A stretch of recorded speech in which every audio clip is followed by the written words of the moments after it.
नमस्कार, माय महाराष्ट्रीयन किचनमध्ये आपले सगळ्यांचे मनापासून स्वागत. आज आपण बनवूया भरलेली कारली. पाव किलो कारली घेतली आहेत, मोठी मोठी आहेत, स्वच्छ धुवून घेतली आहेत. तर पहा, पाव किलोमध्ये 4 कारली बसलेली आहेत. आता आपण याची भाजी तयार करायला घेऊया. सर्वप्रथम आपल्याला कारल्याचा मागचा आणि पुढचा डेक काढून टाकायचा आहे आणि साधारण 1.5 इंचाचे तुकडे करून घ्यायचे आहेत. तर बघा, व्हिडिओमध्ये दाखवल्याप्रमाणे 1.5 इंचाचे असे तुकडे करून घेतले आहेत. एका कारल्यामध्ये साधारण 3 ते 4 तुकडे होतात. अशा पद्धतीने सर्व कारली चिरून घेतली आहेत. कारली आपली चिरून झालेली आहे. तर बघा, आता आपण काय करायचे, या कारल्याचा जो मधला बियांचा भाग आहे तो काढून टाकायचा आहे. तर आता मी इथे एक चमचा घेतलेला आहे. चमच्याच्या मागच्या भागाने कारल्याचा मधला बियांचा जो भाग आहे तो आता कोरून काढून टाकला आहे. तर अशा पद्धतीने बघा, या बियांचा मधला भाग काढून घेतला आहे आणि सर्व कारल्यांचा आता आपल्याला असे करून घ्यायचे आहे, म्हणजे पोकळ करून घ्यायचे आहे. हा निबर बियांचा भाग असतो, त्यामुळे कारली कडू होतात, म्हणून आपण हे काढून टाकूया.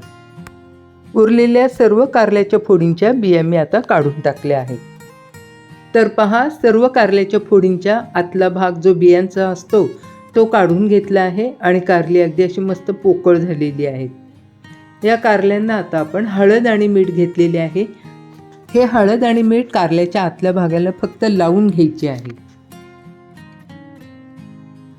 सर्व फोडींना हळद आणि मीठ लावून घ्यायचे आहे, चोळून घ्यायचे आहे आतल्या बाजूने आणि या फोडी चाळणीमध्ये ठेवून द्यायच्या आहेत.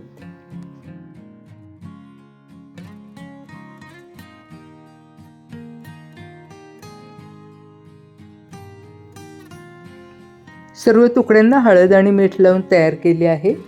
हे पहा, ही कारली आता आपल्याला 7 ते 8 मिनिटे वाफवून घ्यायची आहे. याच्यावर आता झाकण ठेवूया. कारली आपली वाफवून होतात तोपर्यंत आपण पुढची तयारी करून घेऊया. कारल्यामध्ये भरण्यासाठी आता आपण मसाला तयार करून घेऊया. तर इथे गॅसवर कढई ठेवली आहे, त्याच्यामध्ये 2 टेबलस्पून तेल घातले आहे आणि हा बारीक चिरून घेतलेला एक कांदा याच्यामध्ये घातला आहे. हा कांदा आपल्याला चांगला परतून घ्यायचा आहे.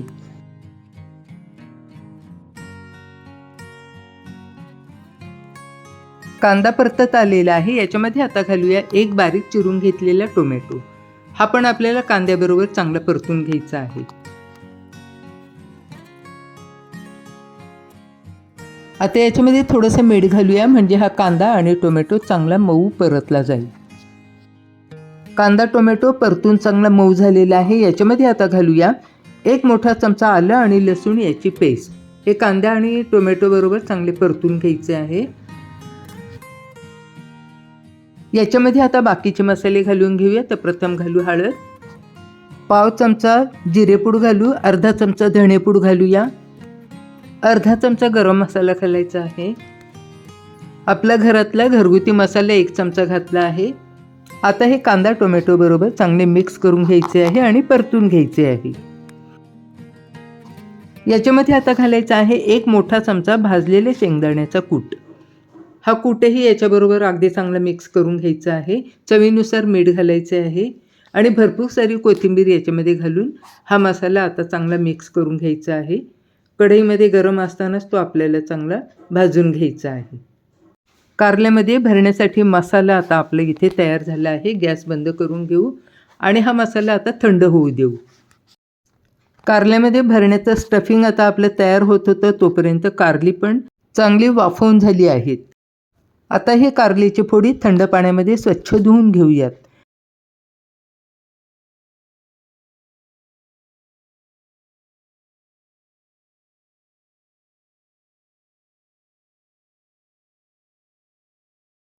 कारल्यामध्ये भरण्यासाठी आपण जे स्टफिंग तयार केले आहे ते प्रथम आपण या प्लेटमध्ये काढून घेऊ. हे स्टफिंग आता छान थंड झालेलं आहे आणि थंड झालेलं स्टफिंग आता या कारल्याच्या फोडींमध्ये आपल्याला भरून घ्यायचं आहे.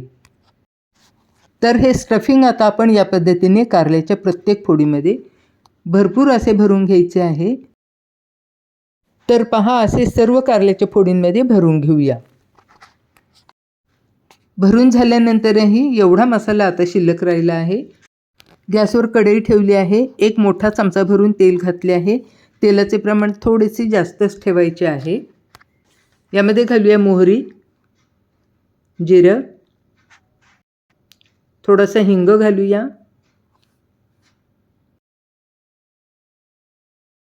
आणि आता घालूया मसाला भरून ठेवलेली ही कारल्याची फोडी. झाकण ठेवू आणि वाफ येऊ देऊ. याच्यामध्ये पाणी घालायचे नाही आहे. हे तेलामध्येच नुसतं फ्राय करून घ्यायचे आहे. 2 मिनिट झाले आहेत. कारल्याच्या फोडी आता आपण पलटवून घेऊया.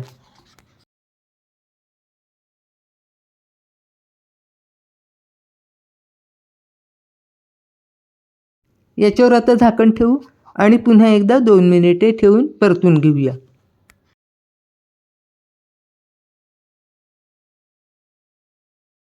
आता हा जो शिल्लक राहिलेला मसाला आहे तो याच्यामध्ये घालूया.